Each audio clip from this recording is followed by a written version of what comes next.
Oh, I'm awake. Pay no attention to my incredible tail jewels, Charlie. Okay. No, I can't talk about them. We don't have the time. Why? What's going on? What's that thing you're always asking about the meadow? Well, it finally happened.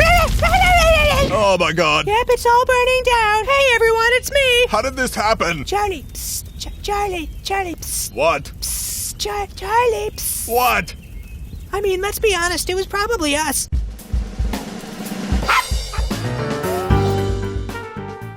Hi there! I'm a guy with a pineapple puppy, and this is the Charlie the Unicorn timeline. Now, for those of you that don't know, Charlie the Unicorn is a YouTube series created by Jason Steele on the Filmcow YouTube channel. The first video featured Charlie going on an adventure with a pink and blue unicorn and was released 20 years ago as of today. 4 episodes were released before the grand finale, which was released in 5 parts and concluded the series in 2021, until we got that new video a while ago. Now, storyline-wise, the finale threw a ton into the story, introducing new characters, revealing stuff about old characters, and made things confusing. So today, we're going to discover what I believe to be the true timeline of Charlie the Unicorn. Let's get rolling.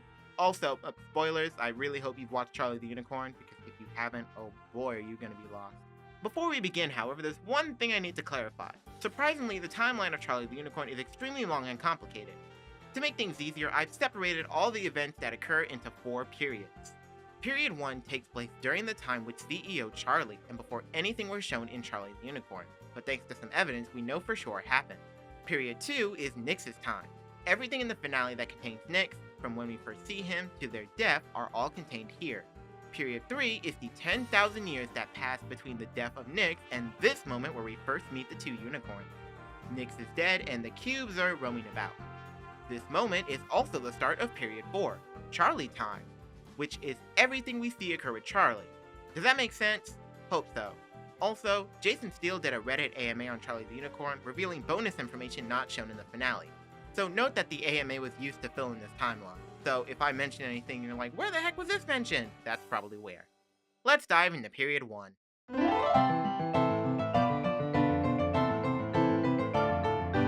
The world of Charlie the Unicorn is a world filled with magic, where magic was a thing inherent to the planet. Not only did items have magical properties, but anyone could absorb magic and anyone could use magic.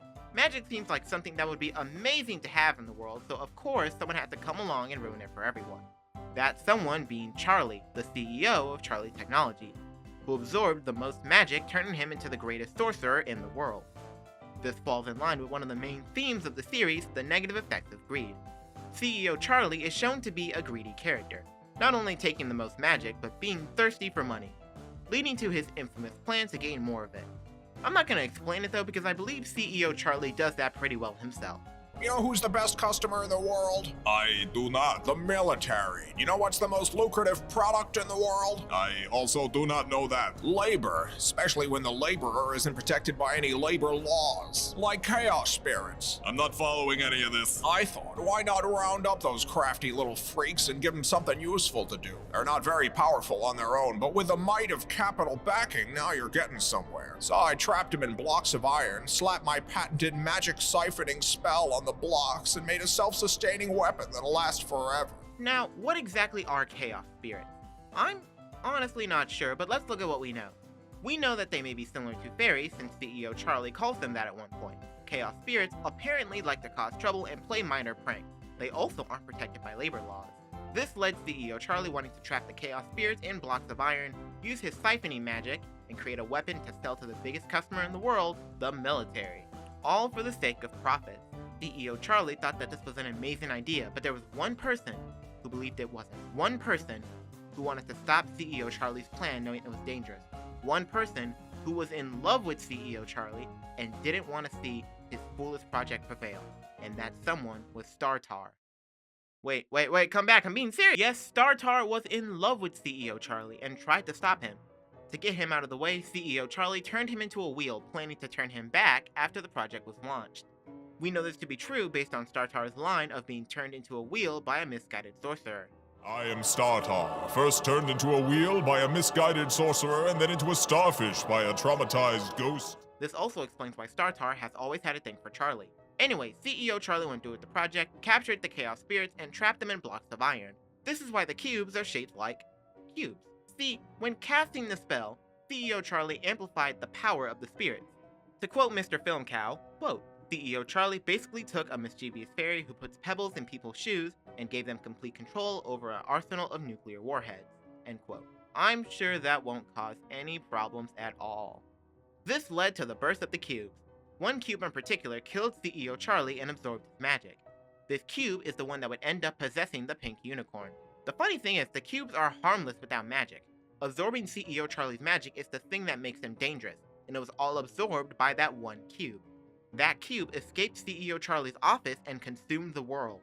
Yeah, no, seriously. It was confirmed that the first cube consumed the world at least once before Nyx's time. And most likely, the more the cube consumed, the more magic it gained as well. But then, how did the cube get trapped under the tower, you might be asking? Well, it didn't.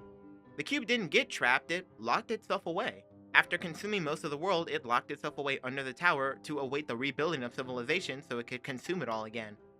So yeah, the cubes aren't mindless destructive monsters, they're pretty smart.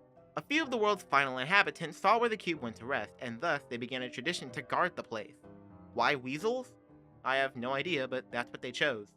However, it seems that over time some details got mixed up, and we have weasels guarding a tower knowing that it's dangerous but not knowing what they're guarding. Norwell's line that the tower is possibly, but not definitively, extremely dangerous and bad shows that, yeah, they don't really know what they're guarding. However, an extremely ancient researcher wrote down all they knew about the tower and the terrible secret below it. And those texts were read by one person who was determined enough to come to the tower to conduct research. But before we get to them, there's one small thing I need to explain now before it gets confusing later, and that's how CEO Charlie's office works. See, the portal acts as a doorway from the outside world to the office realm. It's a magic spell that works under very specific rules. Those rules will instantly kill anyone who tries to enter and keeps ghosts from passing through. Ghosts can't go in, and ghosts can't come out. If they tried, they'd kinda just bounce off. This is why CEO Charlie can't leave, and why Nyx, in ghost form, can't enter the portal himself. Got that? Great. Speaking of Nyx, Period 2 begins right where the finale begins, and 20,000 years after the time of CEO Charlie. We're introduced to Nyx, NYX, a researcher who heads to the tower to study it in relation to those ancient texts. There they meet Norwell, member of the Council of the Order of Tutelary Weasels, protector of the tower. After calling a meeting, Norwell and Nyx travel down to the caverns and discover a large door. You know, it's interesting how Nyx was surprised by the door existing and how the weasels really had no idea that's what they were guarding. This is it. It really exists. Jeez, Louise, why is there a door here? And why does the Order of Tutelary Weasels not know of this? You may need to expand the scope of your protection. Anyway, the weasels open the door and release the cube, although since the cube locked itself away, it could have just left whenever it wanted. All the weasels were then killed and turned into corpse puppets, because the cubes can do that. Take the bodies they've killed and puppet them around. We actually know the weasels were turned into corpse puppets based on the weasels shown in the Charlie the Unicorn Hot Topic video, which was confirmed to be canon. Don't talk to the weasel! What weasel? NBA, for on this day 10,000 years ago, a force of evil so grand that... Charlie, get down! Did you speak to the weasel? No! Did you speak to the weasel? I said no! Fool, I am the weasel! Charlie, what have you done? Oh, come on! How could I possibly have known that? Also, fun fact, that Hot Topic video has more views than the finale, meaning there's so many people who will never know what that weasel was talking about. Anyway, so the cube is released and is looking for more magic to absorb. So the smartest place to go is a place with a lot of magic. A city of magic, perhaps? Your city has the highest concentration of magical beings in the world. If I were looking for more magic to absorb, this would be the first place I'd hit. Yeah, I think you're exactly right. In fact, I think they've already arrived. Remember, magic was something anyone could use until it was eventually sucked up by industrialists like CEO Charlie or Mayor Slug, hinting at that whole theme of greed. In fact, most of this interaction feeds into that theme as well. Anyway, I believe the being is a sort of magic siphon, gaining power from those Quick question, sorry to interrupt. Can we harness this siphon? No. I mean for money, not evil. Money. No. Go on. To quote Mr. Filmcow, quote, "The point of the theme was to show that the disastrous thing CEO Charlie did wasn't a one-off fluke, but rather the natural result of a certain kind of thinking," end quote. Now you may be wondering, but Slub was a corpse puppet, so the real Slub wouldn't have said that. The cubes are actually able to take on certain personality traits and elements from the people they kill and puppet. They have access to basic memories and personality traits and find it easier and funnier to interact with people using those traits. Fluv would have absolutely asked if they could harness it for money if he was alive, which he's not. He's a corpse puppet. In fact, everyone in Magic City was a corpse puppet when Nix went. They murdered me. They what? They murdered me, and now they're puppeteering my dead body to speak to you. Yes, it's true. I'm a corpse puppet. Nearly everyone there is dead, or a dead flesh puppet. I feel like I don't actually want to hear about this. The cubes have the ability to control multiple corpse puppets at once. This is how most of those musical numbers worked in Charlie's time. Nix asks if the cube is going to kill them, and the cube says not yet. Why? Well, the cubes like messing with people, but only people who are fun to mess with.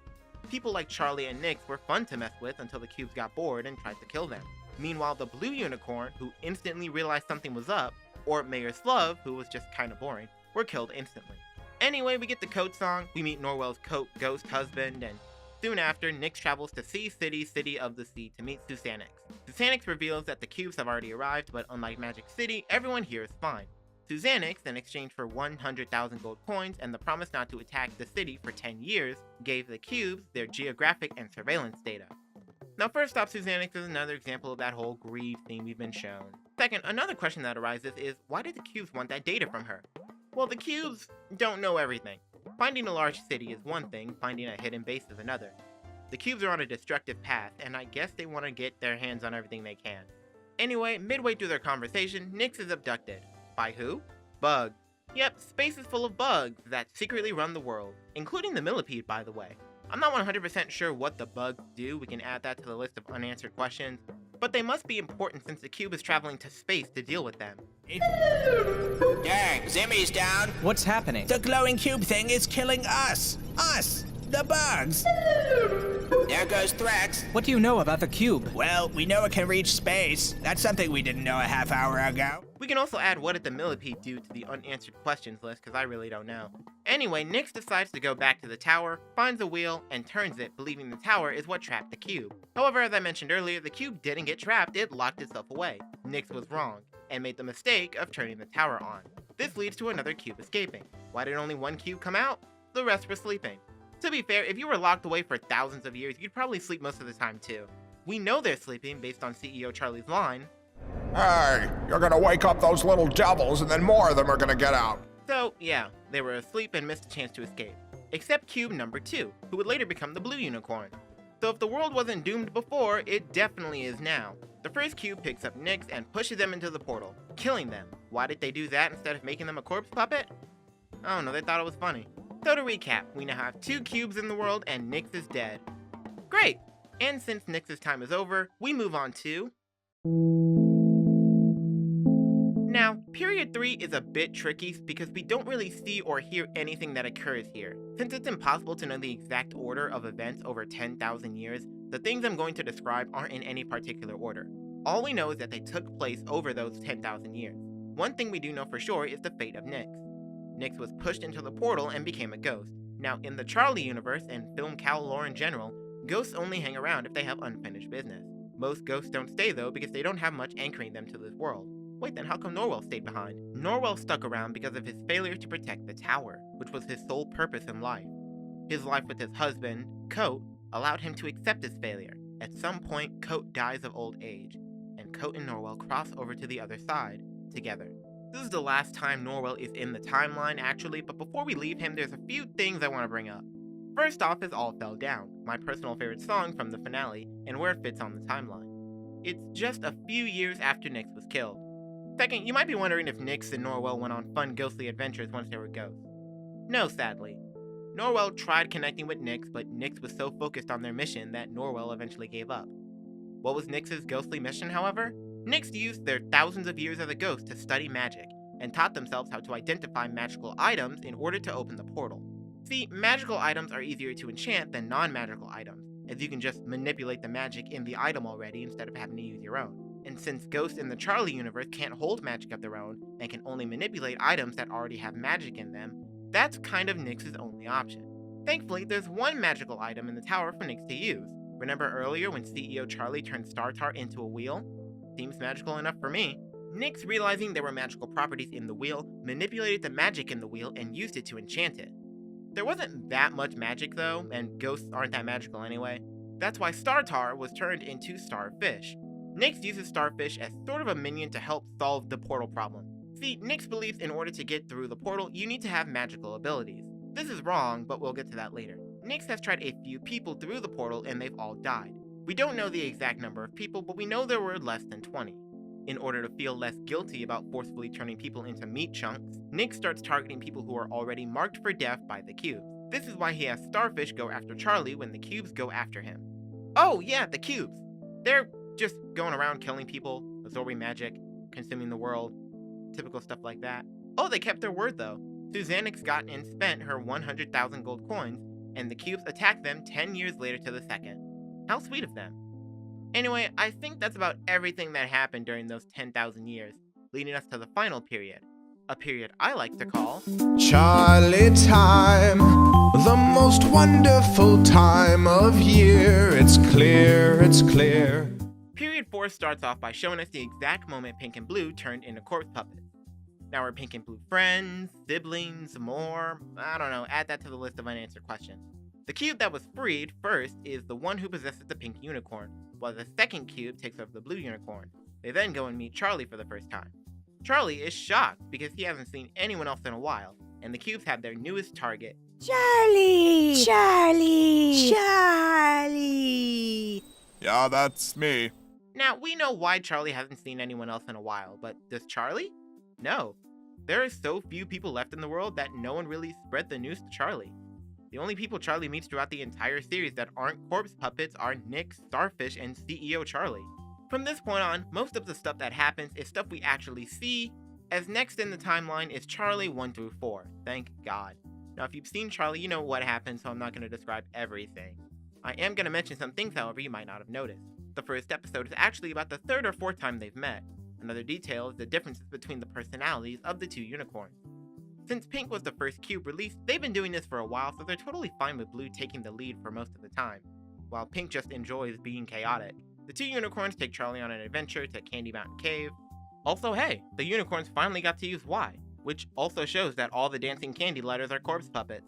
They make them explode at the end because explosions are funny.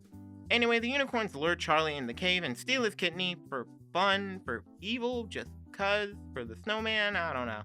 Next is Charlie 2, where the unicorns take Charlie to visit the Banana King.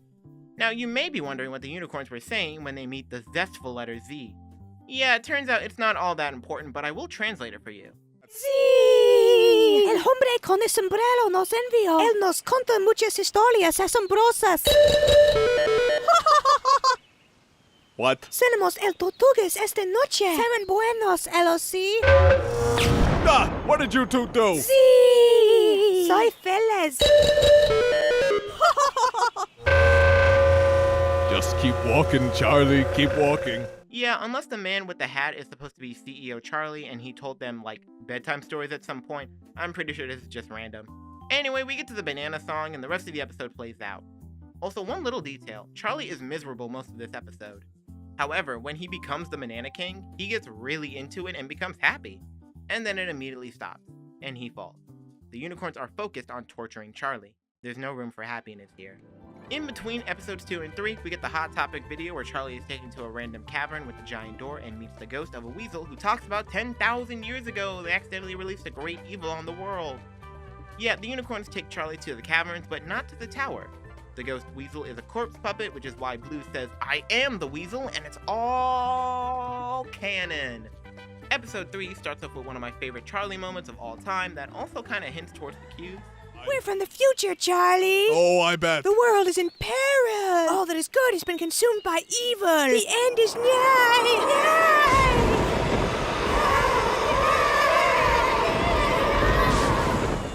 Yep, so that was the scariest thing I've ever seen. The unicorns take Charlie underwater and allow him to breathe, showcasing how powerful they are and that their magic can affect Charlie. We get the In the Ocean Blues song, and everyone in this musical is a corpse puppet too. Except for Starfish, who keeps interrupting the song. Now, I already explained Starfish's origin, so I'm not going to go through that again. You may be wondering why Starfish is showing up now. Starfish has been following Charlie for a while and most likely chose this moment for contact. That's actually pretty smart. Meeting a starfish in the middle of a song with a bunch of sea creatures wouldn't be weird at all. At least not to Charlie. The two unicorns, however, who are controlling everything, are well aware that Starfish is working for Nyx. There was a Starfish corpse puppet that was supposed to be used in the song, but Starfish took its place. What happened to the actual Starfish puppet? I don't know, add that to the list. So why don't the two unicorns do anything to stop Nyx? Well, they think Nyx's 4 attempts are funny and pathetic.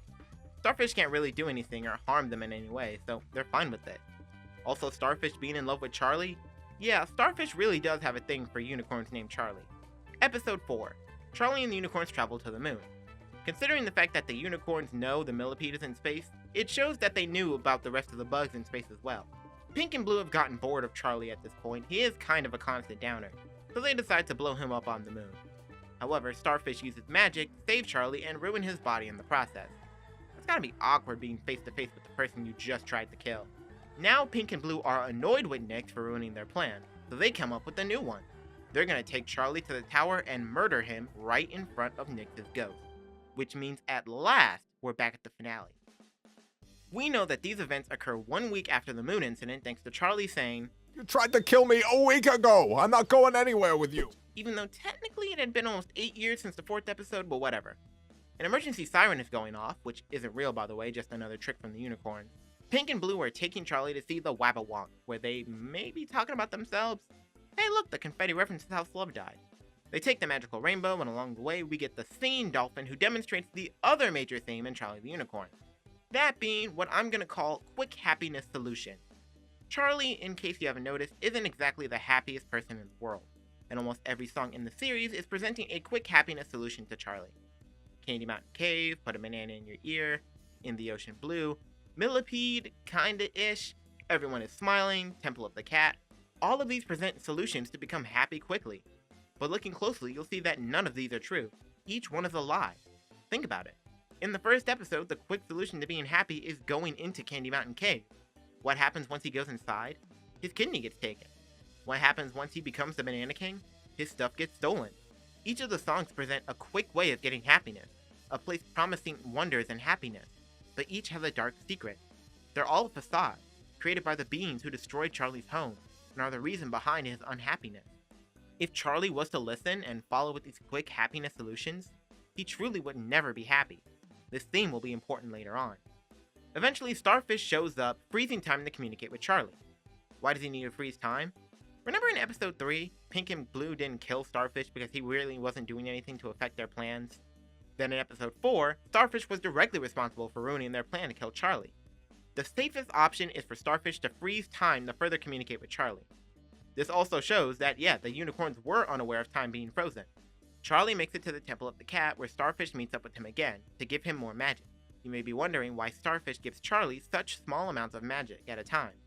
Well, most of the magic was already absorbed by the cubes at this point, making it scarce. So Starfish is having trouble finding magic left for Charlie to absorb. Finally, Charlie and the unicorns make it to the tower, where Starfish is waiting for Charlie. We know this since time was frozen as soon as they arrive. Starfish takes Charlie to see the ghost of Nyx, who explains their theory that you need to be magic to enter the portal. Hence why Starfish has been equipping Charlie with magic. Nyx's theory is, of course, wrong, but Charlie's newly obtained magic does prove to be helpful. But we'll get to that later. Anyway, Nyx undoes Starfish's enchantment, returning him back to the wheel, which activates the tower. This also unfreezes time, allowing the unicorns to watch. This also gives evidence to the theory that the pink unicorn came out first, considering they say, What? Again? they expect Charlie to die once touching the portal, because everyone who touches the portal dies. But because Charlie the Unicorn is a unicorn named Charlie, just like CEO Charlie, the portal lets him in, to the shock of the pink and blue unicorn. Oh god, oh god, oh god! Huh. Charlie meets CEO Charlie, who explains how all this came about, and decides to shut down the project. He hooks Charlie up to his Mind State Realizer, a device meant to amplify and channel thoughts and emotions for the purpose of siphoning magic. CEO Charlie tells Charlie that in order for this to work, Charlie has to think happy thoughts, referring to the theme of happiness solutions. But instead, it's Charlie's sadness and anger that's the solution to the problem. If Charlie had thought happy thoughts, CEO Charlie would have siphoned Charlie's magic, the magic given to him through Starfish, and would have tried to reappropriate the project's resources, and try again, which would have doomed the world again. Guess CEO Charlie can't stop with the greed. However, Charlie had a breaking point. This is shown through his song. Everyone is telling Charlie to be happy, but why should he be when the world he lives in is such a horrible place? Everyone says the issue is Charlie, but the world he lives in is what causes Charlie to be so unhappy. Charlie had a moment where he became strong-willed, and his anger and sadness overpowered the Mindscape Realizer and let Charlie take control of it as well as the building. The building, shaped like CEO Charlie's head, showing how self-centered he was, emerges from the ground, reopens the portal, and traps the two cubes back inside the office. The dead bodies of the pink and blue unicorn fall to the ground, and all the magic the cubes had absorbed and taken over the years return to the earth. All the things they had built, the banana temple, the temple of the cat, the snowman, Candy Mountain, it all crumbled and faded away. With the cubes finally gone, Nix was finally at peace and managed to cross over. The cubes, now stuck with CEO Charlie, will torment him as much as they can. But without magic, they're back to the way they were before at the beginning. Not as powerful. So they'll be angry for a while, and then go back to sleep. Sleeping with the other cubes, who thankfully never saw the light of day. Once Charlie's work was completed, his inner will teleported him out of the building. Startar had now returned to his true form, regained his memories, and his full personality, and had now fallen for a new Charlie, until he had a heart attack. Yeah, getting turned from a starfish to a wheel to your true form in less than 10 minutes probably does stuff to the body. He was also 10,000 years old at that point, even if most of it was spent as a wheel. There are some bright sides to his death though, because with Startar being dead, the tower no longer has a wheel, meaning no cube will ever escape again. The portal is sealed forever. So let's wrap things up. Nix, Norwell, and Coat all crossed over. Startar is now a ghost, all the corpse puppets they controlled are now just regular corpses, all the magic returned to the world, and the cubes are trapped in the office with CEO Charlie forever. That just leaves Charlie. Now with all that death and corpses we just went over, you may think Charlie is the last one left alive in the world. But he isn't. Remember when the unicorns tried to kill Charlie, they say, Okay, who's next? there aren't a lot of people left in the world, but I believe Charlie will eventually find them. Wonderful. And that's the Charlie the Unicorn timeline. Honestly, the fact that this YouTube series has such a complex and deep story like this where it requires a timeline video is so amazing. Filmcow really knocked it out of the park for this one. I hope the timeline was straightforward enough and everything was able to be understood. This is definitely one of the biggest projects I've ever done on this channel so far, so if you made it to this point, thank you for watching. Link is in the description of the entire Charlie series as well as the Reddit post where I got a good chunk of info. Thank you so much for watching. Make sure you like the video and comment your thoughts. And don't forget, no matter how weird you are, you'll never be as weird as the guy with the pineapple puppy.